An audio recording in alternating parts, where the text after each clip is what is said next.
porque tenemos una historia en común de muchos años. Bienvenido a nuestro programa A las 9 con usted. ¿Qué tal, amigos? Muy buenos días y qué bueno que nos acompañen esta mañana. Llegamos con mucho entusiasmo esta mañana, Margarita Zavala y esta servidora. Hoy nuestra colaboradora Margarita está con nosotros para hablarnos, pues, esa nueva vertiente sobre mujeres brillantísimas, mujeres que obtuvieron el premio Nobel. En fin, hablaremos de todo ello hoy en nuestro programa. Pero antes, no puedo dejar de invitarles a la presentación de 3 tenores mexicanos hoy en el Teatro Degollado. Por parte del Seminario de Cultura nos están invitando el licenciado Ignacio Bonilla a asistir hoy a escuchar cantar a Alberto Ángel el Cuervo, a Humberto Cravioto, a Valente Pastor, todos bajo la dirección musical de Pancho Aguilar. Es un concierto en el Teatro Degollado esta noche a las 8. Se llama 3 tenores mexicanos, Teatro Degollado, con la orquesta típica de Guadalajara, con el coro Amaral, hay que decirlo también, y el mariachi. Es un mariachi también que está participando con los 3 tenores mexicanos. Es la oportunidad de disfrutar de música mexicana. Así que hoy, Teatro Degollado a las 8. Empezamos con esta invitación para que usted tenga la oportunidad de agendarlo y, bueno, si le gusta la canción mexicana con Alberto Ángel el Cuervo y esos agudos del cuervo, Humberto Cravioto, Valente Pastor, pues bueno, será interesante que pueda asistir hoy, 8 de la noche. ¿Tenemos imágenes, Diego? Ah, bueno. Diego nos está informando que tenemos algunas imágenes al aire. Bueno, es que no las veo aquí en el monitor, Diego, pero ahí está. Bueno, concierto esta noche, Teatro Degollado, a las 8, ¿de acuerdo? Bueno, pasemos a lo nuestro, pues. Hoy tenemos una invitada especial en el programa, nada más y nada menos que Selga Lagerlöf. Selga Lagerlöf, la sueca, la escritora sueca Selga Lagerlöf, primera mujer en la historia que obtiene el Premio Nobel de Literatura. Y si usted considera la gran influencia que ha tenido esta mujer, que tuvo esta mujer y su literatura, en Rulfo, por ejemplo, en Gabriel García Márquez, por ejemplo, de todo esto vamos a hablar hoy en el programa. ¿Se queda con nosotros? Margarita Zavala, con ustedes. Buenos días, Margarita. Hola, buenos días, Yola. ¿Cómo estás? Pues muy contenta de estar contigo nuevamente, muy entusiasmada con Selma Lagerlöf, que verdaderamente una relectura me cayó muy bien en este mes, y me parece una mujer maravillosa porque en ese tiempo, fíjate, ahorita que decías el premio Nobel, a los 200 años de haberse instalado la Academia Sueca, fue la primera mujer que pertenece a la Academia. Además, 200 años después. Un mujerón, una figura. Un mujerón. Y además siempre, digan lo que digan, siempre, vela, femenina.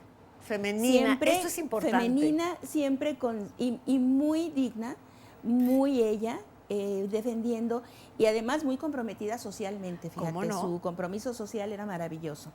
A mí me ha sorprendido también, y como tú, Margarita, al releer para este programa es lo que siempre decimos, sí. ¿no? Cuando uno prepara para un programa, vuelves a disfrutar, sí. Aprendes otras facetas. Otras facetas, y como a ti me pasó lo mismo, me puse a leer de nuevo El Carretero de la Muerte, que me encanta, varias otras narraciones de ella, y me doy cuenta de ese profundo compromiso, sobre todo con la parte de lo social de los más desprotegidos, los migrantes, fíjate qué actual. Selga Lagerlöf en este momento. Sí, es una maravilla, es una maravilla. Tú lees sus capítulos que tratan de migrantes y estás viendo las imágenes la televisión de ahorita, de los que llegan a Grecia y de los que no dices tú, es que toda la vida ha sido la humanidad, ha tenido la humanidad una historia de mucho dolor. Pues es que el hombre es homo viator, como dicen, somos viajeros, ¿no? En el planeta y en el tiempo. Entonces, nomás que estos eran viajeros por cuestiones meramente necesarias. De sobrevivencia. De sobrevivencia. Fíjate, hay un dato que dice, en aquel entonces, te estoy hablando del finales del siglo XIX, en aquel entonces en Suecia había 5 millones de habitantes y 1 millón emigró. Fíjate. Imagínate la fuerza, porque los que emigran sí son niños, pero la mayor parte es fuerza de trabajo. Entonces, fue ahora sí que un despojo prácticamente de fuerza de trabajo para Suecia. Sí, y ella va a reflejar toda esta situación tan difícil. Y la vive. Porque en carne propia. Sí, en carne propia, porque uno de sus hermanos se va a Estados Unidos y ella hace su alcancita, porque pues, no eran así como de mucho dinero. Entonces ella está trabajando de maestra en esa época, hace su alcancita y le paga al hermano el pasaje para que se vaya a América.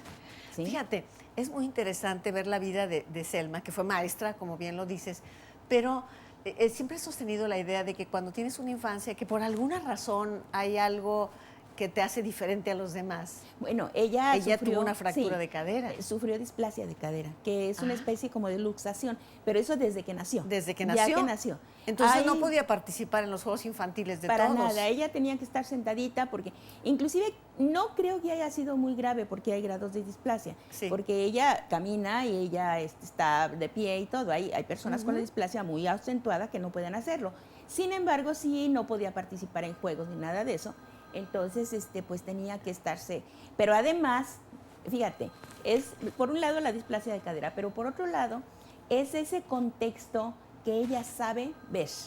Por ejemplo, ella dice, es que nos juntábamos en la casa con mi abuela, al pie de la chimenea, y entonces mi abuela nos contaba historias, Así es. leyendas de Islandia, leyendas de toda Escandinavia, y yo, dice, las absorbía y finalmente las proyecta absolutamente en sus textos. Sí, esto vamos a notar esas raíces tan profundas. Sí. Hay un aspecto que a mí me encanta de Selma.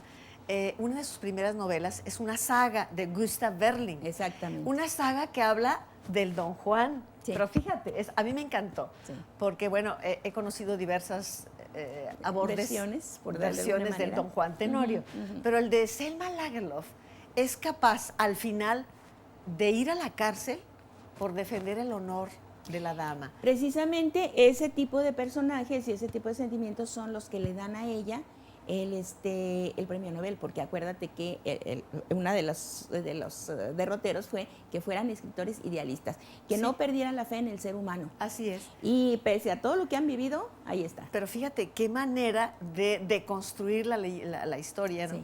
Y finalmente presentarnos a un Don Juan, que no es el burlador de Sevilla, sino es un hombre capaz de amar y de ir hasta la cárcel por el honor de su dama. Claro. Esto es caballeresco. Además, fíjate que la mayoría, o sea, prácticamente todos sus personajes principales tienen unas convicciones inamovibles, Sí, unas convicciones sí. irreductibles, Sí. hombres y mujeres. Aunque durante la novela, en determinados aspectos, ellos se someten al rol impuesto por la sociedad, las mujeres se someten, los hombres se someten, son hombres fuertes, hombres trabajadores, hombres Y proveedores. hay que pensar en qué época, Margarita. Sí, pero Principios a del la siglo. hora que es necesario, sacan la casta. Sí. Las mujeres, a mí me encantan las mujeres de Selma Lagerlöf, Ajá. porque a la hora que es necesario son capaces de ponerse frente a una sociedad, imponerse frente a una sociedad, pero ahí te va lo mejor, seguir gozando del respeto social. Qué maravilla. Eso es una cosa maravillosa, porque siglo XIX rompes esquemas femeninos, te impones, Sí. te dices, no, ¿sabes qué? Yo quiero esto, mi amor lo voy a defender y salen Hasta sus últimas consecuencias. Y lo logran, Y pero lo mejor es Gozando el respeto de siguen su gozando, momento. es más, no solamente lo siguen gozando, sino que se incrementa el La respeto admiración. social, la admiración Sí. ante la fuerza de carácter de esas mujeres. Me encanta Selma Lagerlöf. Sí, es bueno, maravilloso. esto es una de las premisas que Margarita y yo al discutir estos programas pensamos seleccionar mujeres muy claramente que sean capaces de innovar su momento, de ir hasta sus últimas consecuencias, pero también vivir lo femenino profundamente. Profundamente. Y ese es el caso de Selma Lagerlöf. En toda su escritura, inclusive ella en ningún momento, fíjate que eso es otra cosa de que me gusta mucho de ella, en ningún momento intenta decir, ay, voy a escribir, como los hombres, al contrario. Fíjate que una de los éxitos de Selma Lagerlöf, una parte de su éxito es que ella está con un pie en el romanticismo y otro pie en el realismo y en el naturalismo. Sí. Pero ella el realismo no lo acepta muy bien, entonces hay críticos que dicen que ella escribe retrorealismo. O sea, ella ya. sí, es muy Interesante. interesante. Pero también ella, sus lecturas, pues generalmente habían sido más bien masculinas, o sea, los autores que ella Sí. leía. Y hubo autores del romanticismo que eran muy afectados, que ella los veía y después es muy buen autor, me gusta lo que escribe, pero es muy rebuscado en su lenguaje.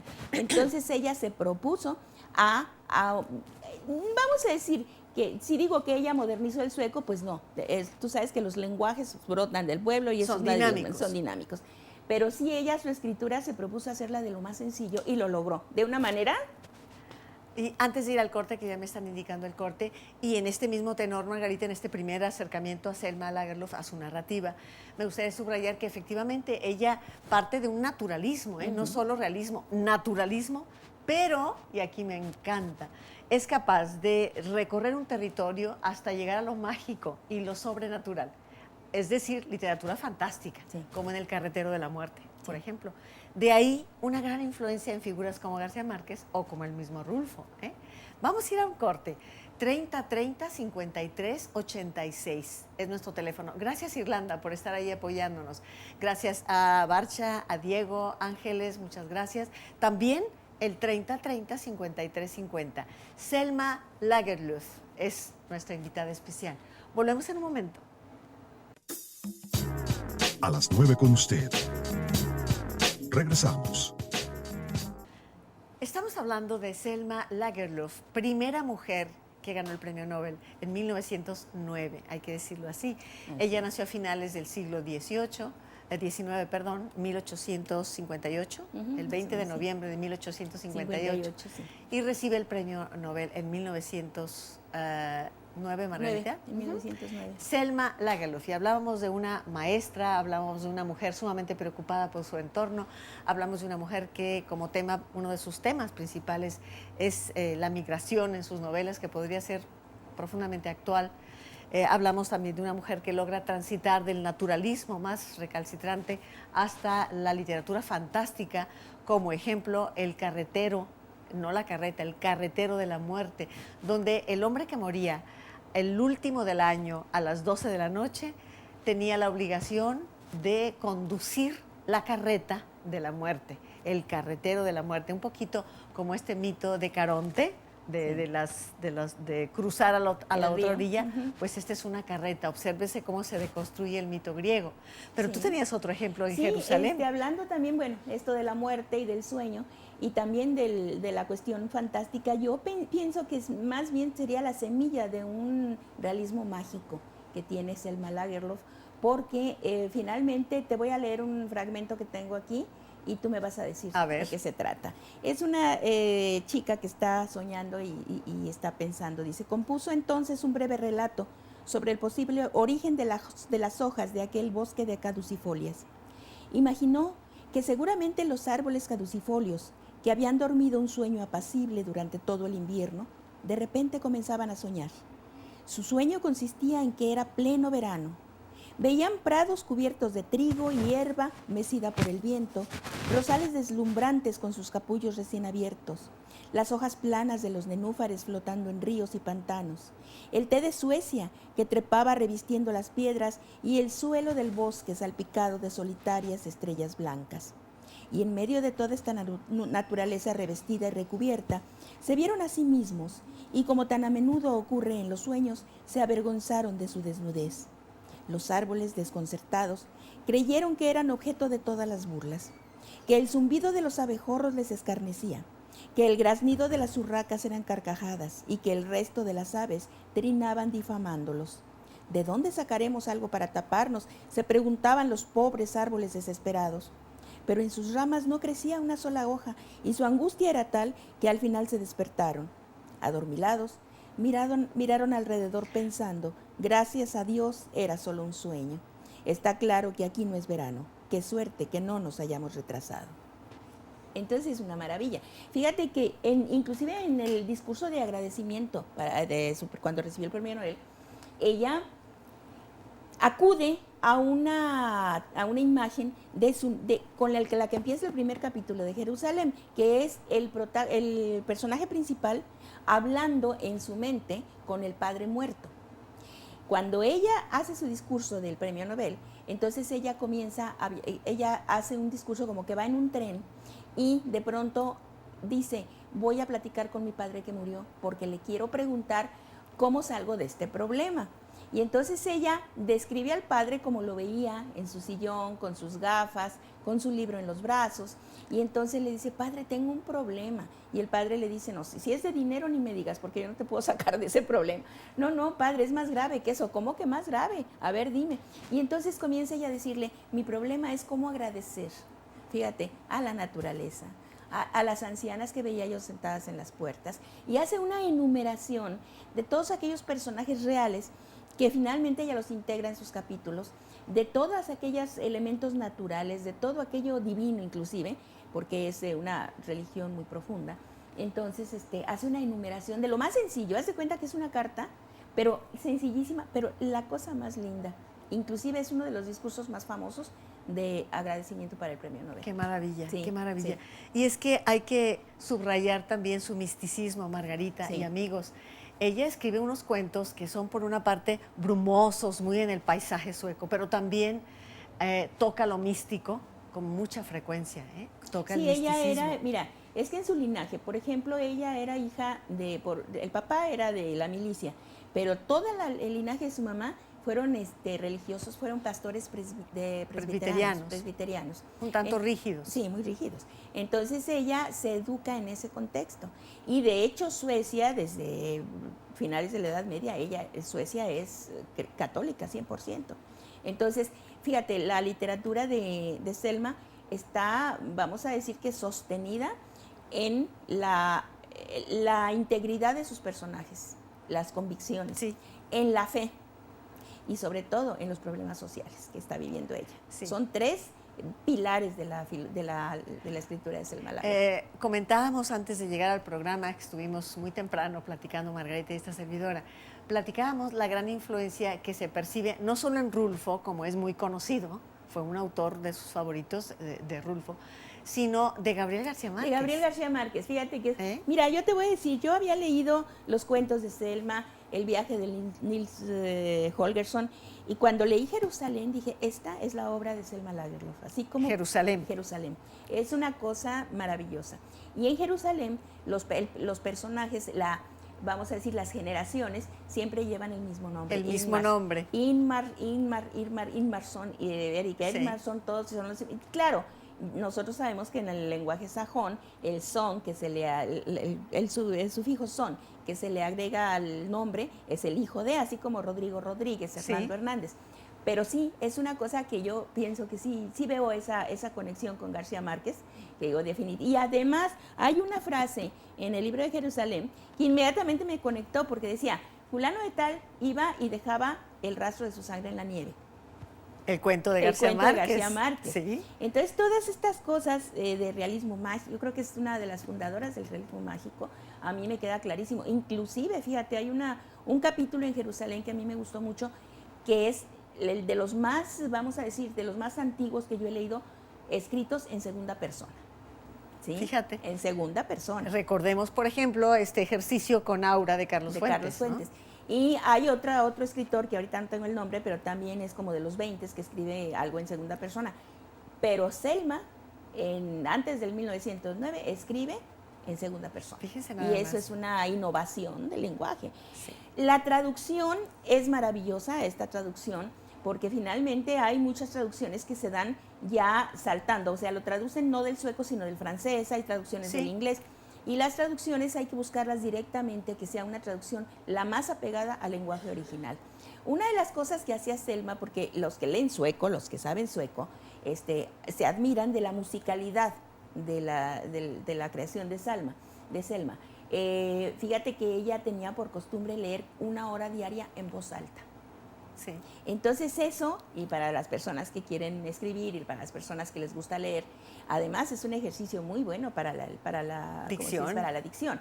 Entonces ella leía 1 hora en voz alta y eso le mejoraba mucho la audición de sus propias palabras y la musicalidad de cada una de ellas, la fonética. Entonces eso era algo que ella la mejoró. Otra de las cosas es que también sostiene la literatura de Selma, es ese arraigo, pero de corazón con su tierra.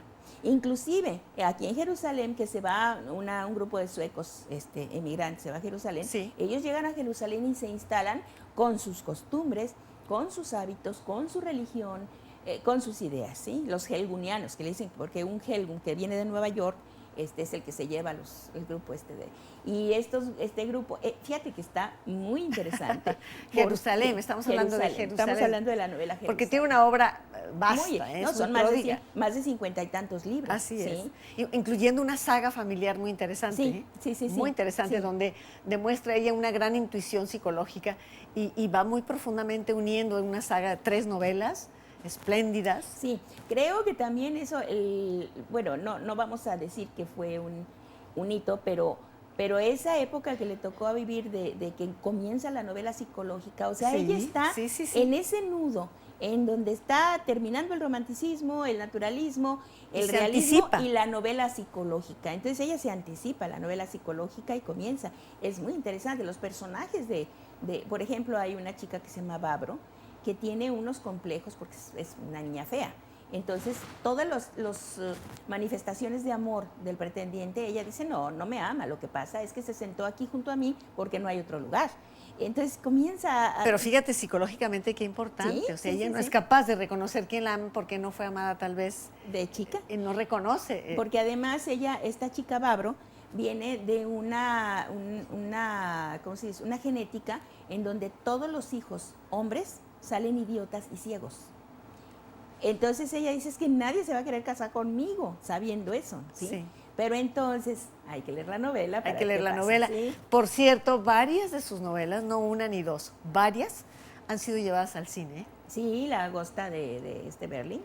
Sí, por ejemplo. Con Greta Garbo, con el Don Juan, el Don Juan escandinavo, que es maravilloso. También, maravilloso, sí. Vamos a ir a un corte en un momentito más. Yo le recuerdo el teléfono 3030-5350 y 3030-5386. Selma Lagerlöf es nuestra invitada hoy en el programa. Así que, Diego, ¿qué opinas tú también de esa lectura? Diego, nuestro compañero, que sabe también mucho de cine, y ya platicaremos mañana algunas de estas películas. Pero bueno, Selma Lagerlöf es nuestra escritora invitada hoy, una figura fascinante, fascinante. Yo insisto en ese tránsito que realiza del realismo o del naturalismo incluso, hasta tocar narrativa fantástica en principio, abiertamente fantástica, y sí, probablemente las primeras semillas de lo que será posteriormente el realismo, el maravilloso realismo mágico. Sí. Volvamos pues al corte y regresamos en un momento. Les recuerdo, es Margarita Zavala, la maestra Margarita Zavala, quien hoy está con nosotros disfrutando de su conversación en relación con la narrativa de Selma Lagerlöf. Volvemos en un momento. A las 9 con usted. Regresamos. Amigos nuestros, bueno, pues vamos al tercer corte que en relación con Selma Lagerlöf, con la presencia de la maestra Margarita Zavala, en esta nueva vertiente, mujeres brillantes en la literatura, no solo que hayan ganado el premio Nobel, no necesariamente, pero sí partimos de esa primera mujer que obtiene el premio Nobel de Literatura en 1909, Selma Lagerlöf, y que fue una gran influencia, subrayo, de Rulfo y sin duda de Gabriel García Márquez, como lo hemos estado viendo también en este momento. Fíjate, adelante, Margarita. Otra de las cosas muy interesantes de la obra de Selma Lagerlöf fue que precisamente cuando Suecia estaba sufriendo esas emigraciones que la dejaban sin mano de obra y sin fuerza de trabajo, entonces la Secretaría de Educación de Suecia le encarga precisamente a Selma, le encarga hacer un libro para que, fíjate qué inteligentes, digo ahora que estamos hablando de reformas educativas, ¿verdad? Le encarga hacer un libro para que los niños desde primaria se enamoren de su país, que recuperen ese amor profundo por su patria, por sus costumbres, por sus cosas, y que les dé a conocer todo el país a niños que finalmente pues no tenían la posibilidad de viajar.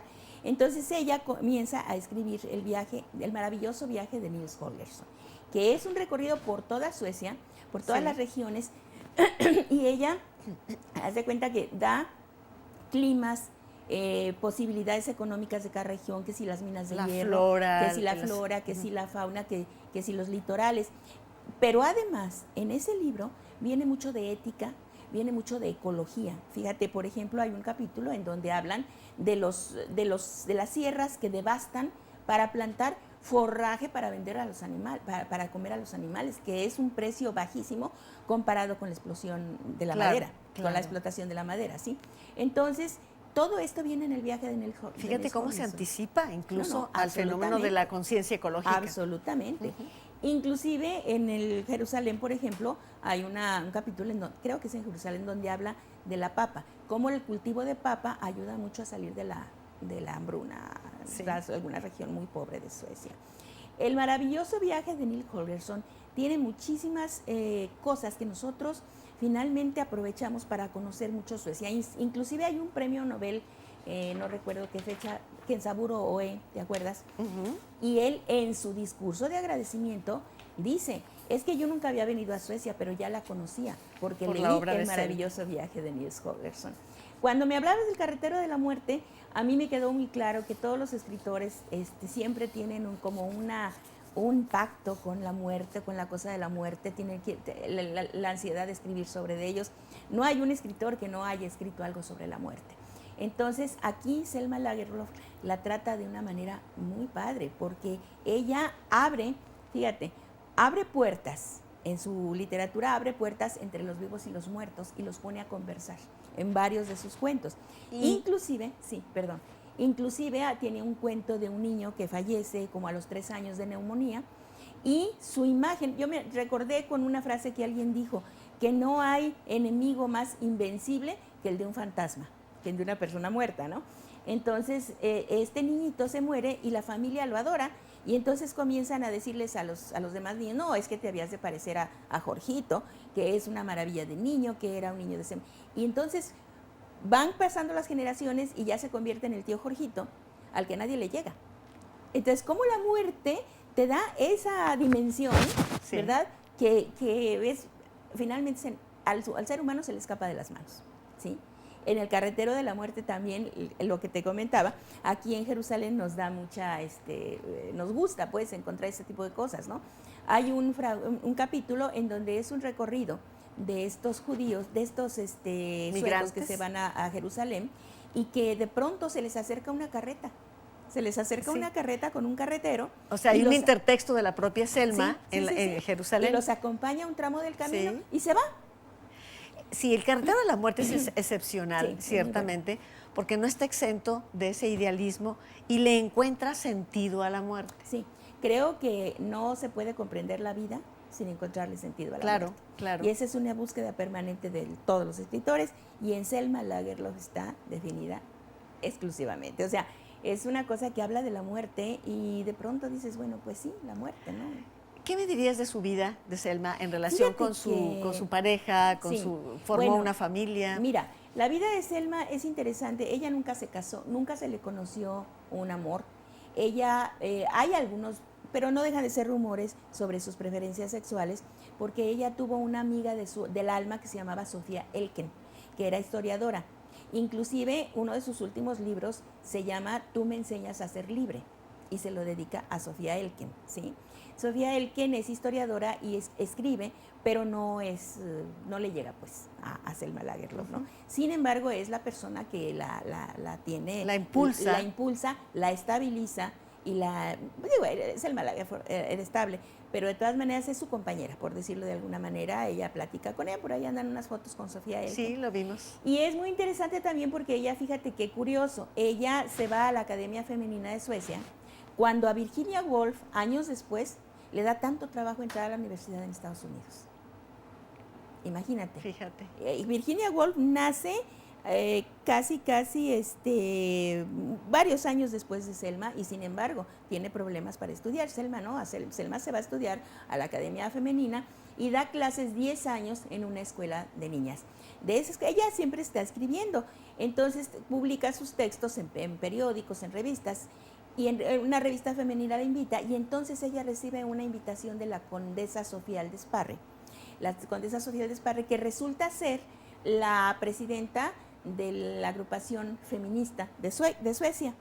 Y Sofía Aldesparre le dice, ¿sabes qué? Salte de trabajar, tú no eres, estás dando clase, mejor dedícate a escribir, porque lo tuyo es escribir.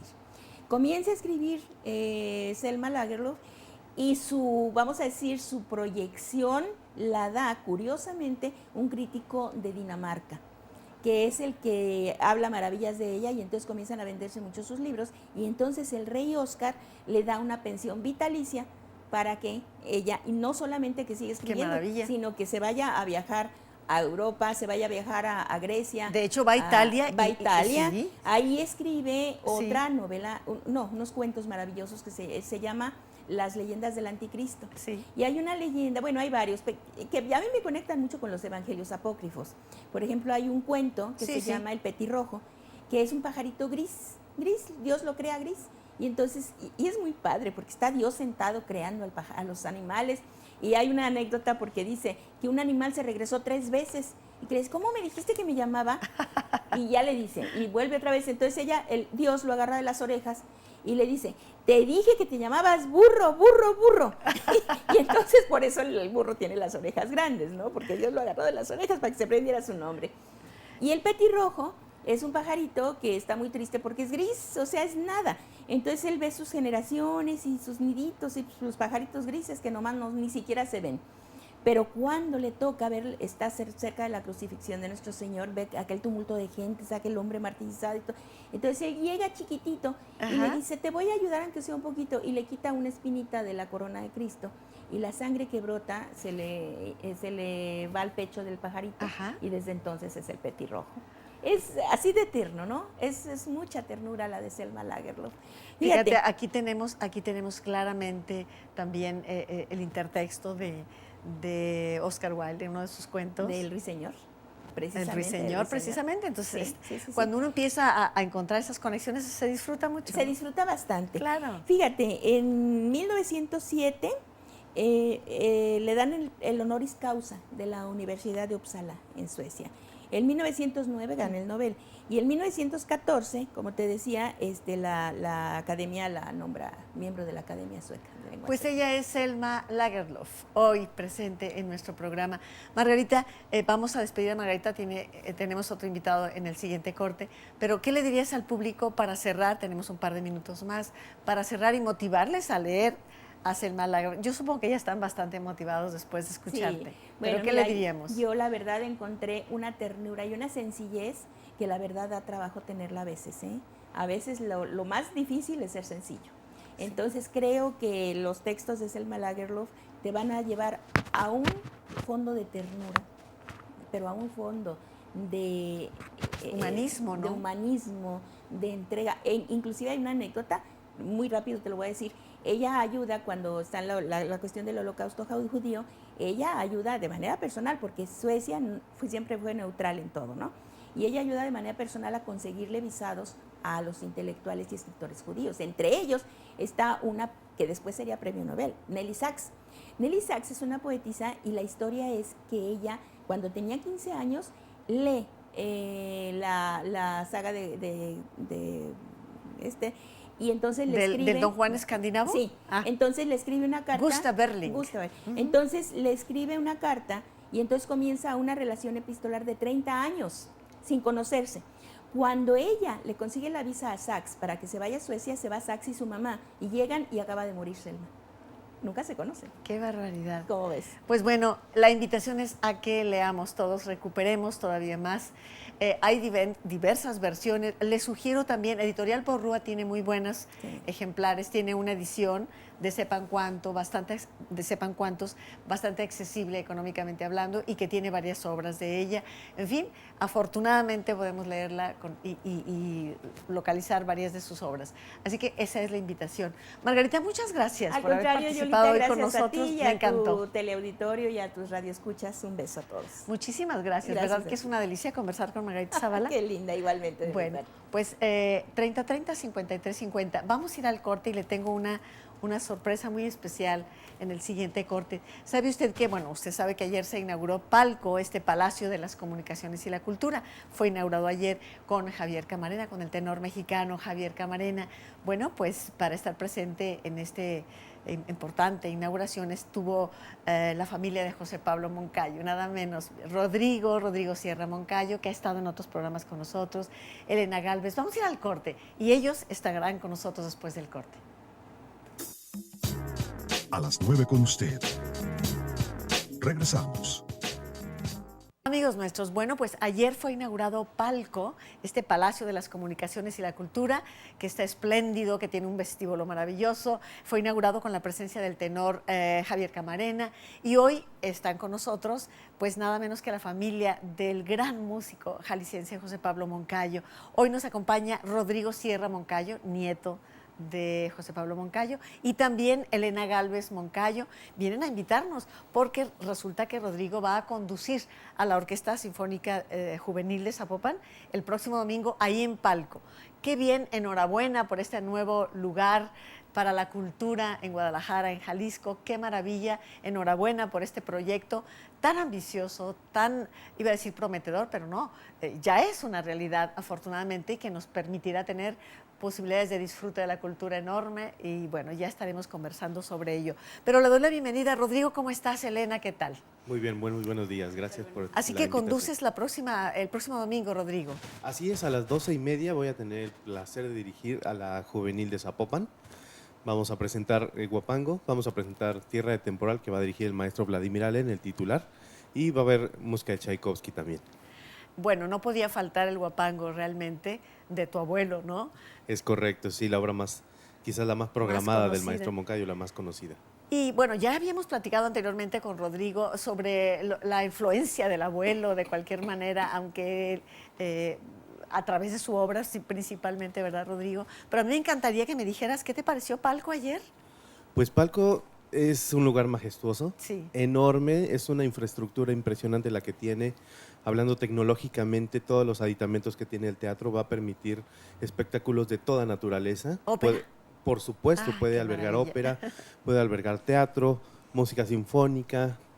De verdad es impresionante el lugar. ¿Qué nos dices en tu caso, Elena? Platícanos, que vienes a Guadalajara también para acompañar a tu primo. Sí, es maravilloso para mí, como siempre, estar al lado de Rodrigo y venir en representación de la familia. Es realmente un honor que Guadalajara nos reciba de esta manera. ¿Qué piensas de tu abuelo? Cuéntame, porque ya Rodrigo nos platicó en varias ocasiones en aquel programa que teníamos de A la Fronda del Recuerdo, ¿no? De sus testimonios. Pero ¿qué me dices tú? Pues ¿Tú para mí conociste a tu abuelo o no? No, Ya no te tocó no porque, tuve bueno, sí. tampoco a ti, ¿verdad? Realmente, sino a Realmente- través de la música. Sí, a través de la música, a través de sus escritos, de lo que él dejó. Para mí la perspectiva es diferente porque yo me dedico a escribir. Ah, tú eres escritora, sí, Elena. Qué bien. entonces yo desde una perspectiva literaria puedo acercarme hacia su música y tener un contacto distinto. Magnífico. ¿Y cómo ejerce influencia en ti, Moncayo? Realmente me vibra desde dentro. ¿Cómo no? Entonces ¿Cómo es no? algo que permite que fluya la tinta. Magnífico. Así que, bueno, me gustaría que nos platicara un poquito, Rodrigo, porque ya tuvo oportunidad de ensayar con la Sinfónica Juvenil Zapopan. ¿Cómo te la encuentras esta orquesta? Es correcto, pues afortunadamente encuentro valores importantes en esa orquesta, hay gente con mucha disposición, con mucho talento, y bueno, por supuesto quiero extender mi felicitación al maestro Vladimir Allen, que tiene recién, la orquesta fue nombrado muy recientemente, le auguro un futuro muy prometedor con esta orquesta, y pues estoy encantado, fue un ensayo muy bonito, estuvimos muy contentos, trabajamos muy a gusto. Magnífico. Así que vamos a repetir el programa que interpretas este domingo ahí en Palco. Claro que sí. Amén de que quizás me olvide de alguna obra, vamos Sí. a hacer Tierra de Temporal, vamos a hacer Huapango, y se va a hacer la suite del Lago de los Cisnes de Piotr Ilich Tchaikovsky. Ah, vas a conducir también entonces. A mí me permitirán hacer Huapango, el maestro Vladimir se encargará del resto. La conducción general es de Vladimir. Así es, el Enhorabuena. titular de la orquesta. Enhorabuena, Correcto. un gran músico, y además ha planteado tantos proyectos y es una figura muy importante en nuestro medio. Va, un saludo para Vladimir. Por supuesto, un saludo y también mi agradecimiento por habernos permitido pues trabajar con la orquesta.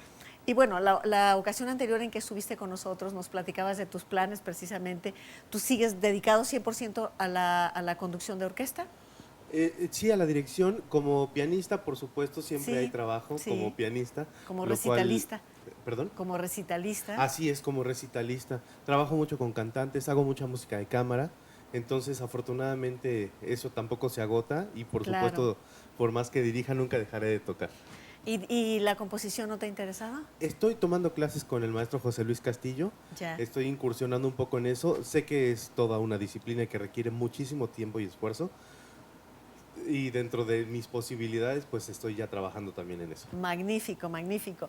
Pues es que esa cepa, hay cepa, ¿no? Hay material para poder dedicarse 100%. Estamos hablando hoy con los nietos de José Pablo Moncayo aquí en el programa. Elena, que es escritora. ¿Has publicado algo ya, Elena? Aún no, ¿Aún pero no? estamos en proceso. Magnífico. ¿Qué te gusta escribir? ¿Escribes cuento, poesía, Principalmente ensayo? cuento. ¿Cuento? Sí, sí, sí. Y de hecho tuve la oportunidad de presentarme en el Festival Sinfónico de Tlaxcala, de la Universidad de Tlaxcala, con Rodrigo. Ah, ¿sí? Sí, tuvimos una presentación con mis cuentos y la música. Pusimos también música del maestro Moncayo. Bueno, tendrás que venir a platicarnos sobre tu literatura, Elena. Sí, claro que sí, con mucho ¿Cuál gusto. es el enfoque que le das? ¿Qué literatura? ¿Cómo manejas Es tu un tinte narrativa? de realismo, Realismo. es una interioridad hacia los personajes, hacia la psicología. Un poco psicológico. Sí, También. sí, sí, sí. Qué maravilla la literatura. Justamente hablábamos hace un momento de Selma Lagerlöf, esta figura de las letras Sí. sueca. Sí, sí, maravillosa. Maravillosa. Sí, querías agregar algo, Rodrigo. Cuéntame un poquito de qué representa para ti este concierto del próximo domingo, en un marco, en un escenario espléndido como es Palco. Pues para mí hacer la música del maestro Moncayo siempre es un privilegio y es una enorme responsabilidad. Y el hecho de que podamos hacer Huapango por primera vez en vivo en el ahora Sí. llamado Teatro Moncayo, pues es verdaderamente un motivo de enorme gozo y de mucho placer. Estoy muy agradecido con todas las autoridades que han permitido que esto suceda, con el maestro Vladimir Allen, director titular de la Orquesta Juvenil de Zapopan, y por supuesto, pues con, no sé, con la vida por haberme permitido tener el privilegio de pararme en el mejor lugar que existe en ese momento, que es el podio del director. Ah, qué maravilla. Ciertamente es un gran orgullo. Yo creo que tu abuelo estará ahí diciendo, es mi nieto. Ojalá. Ya que hablamos de literatura fantástica, ¿no?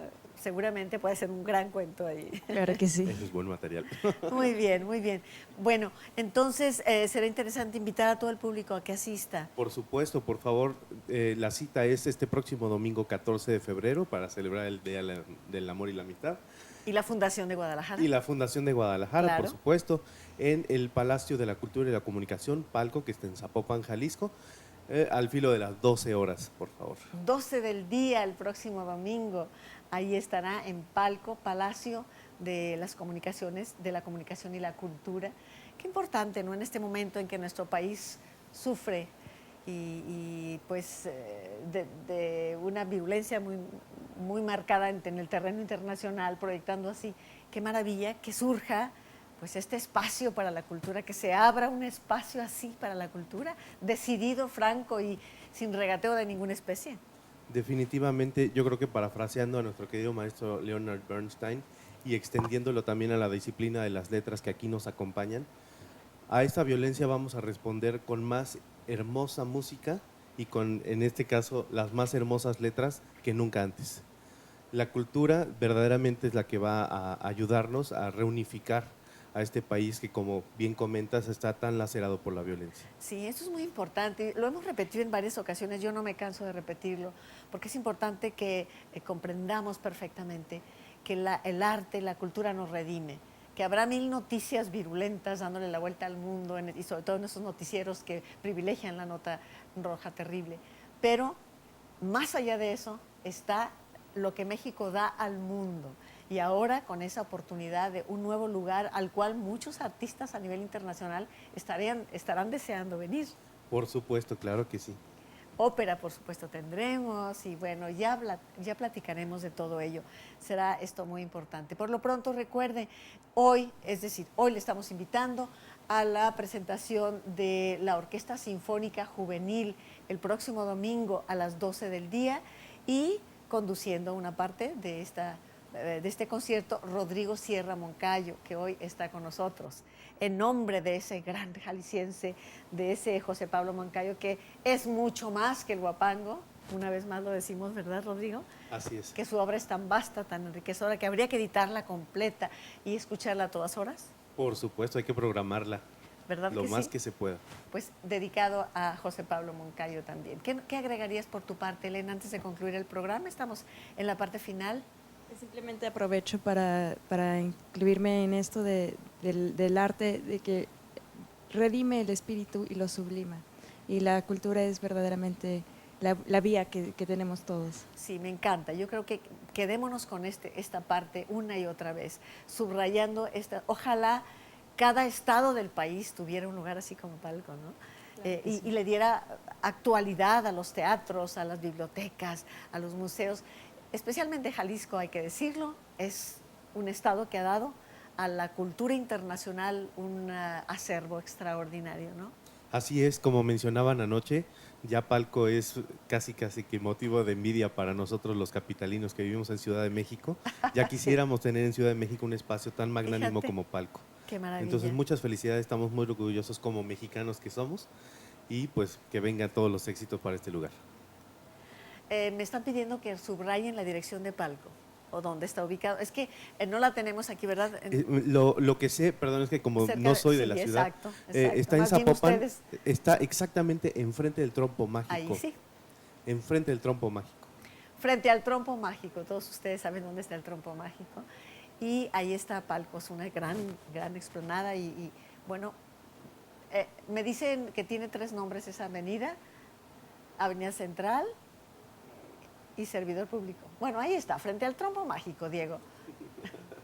Entrada por Santa Margarita, me dicen. Así es, si lo buscan en Facebook, Palco se escribe con doble C porque es Palacio de la Cultura y la Comunicación. Sí. Y ahí aparece la dirección también. Bueno, pues la mejor manera de disfrutar del arte es desde un palco, desde el palco donde están todos los conocedores. El otro día platicaba con Arnulfo Velasco sobre la Ópera de Milán y allá los conocedores se van al palco. Entonces, bueno, jugando con este término, este concepto, es Palacio de la Comunicación y la Cultura. Enhorabuena por ello, por este gran proyecto, y enhorabuena y felicidades. Hoy nos acompañan aquí en el programa Rodrigo Sierra Moncayo y Elena Gálvez Moncayo, primos hermanos, nietos, nada menos que de José Pablo Moncayo, a quien se va a honrar este domingo a las 12 del día en el concierto de la Orquesta Sinfónica Juvenil de Zapopan. Y que bueno, veo que la Orquesta Juvenil de Zapopan también está teniendo un gran apoyo y está entrando a la competencia y al panorama como una verdadera opción para los músicos jaliscienses. Esto me parece muy valioso. Pues vamos a despedir el programa. Elena, muchas gracias. Ya nos avisarás de tu siguiente libro, del libro primero que publiques. ¿Tienes una cita para venir a compartirlo aquí? Claro que sí, muchísimas gracias por la invitación. ¿Ya tienes el título? No. Sí, ya. ¿Es? La sombra del río. Ah, ahí está, La sombra del río. Sí. Magnífico, pues ahí está.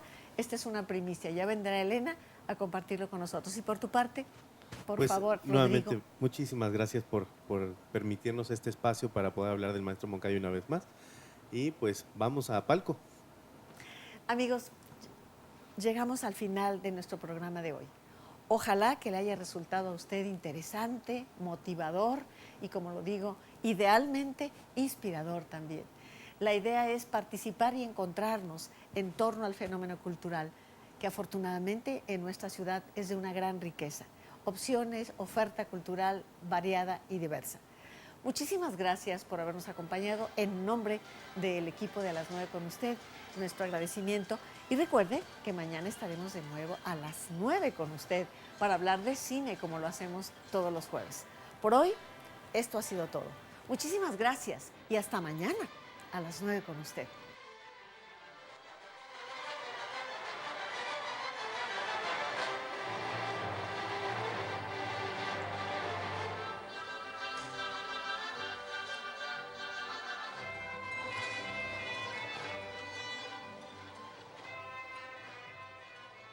Por tu compañía hoy en nuestro programa A las 9 con usted. Gracias.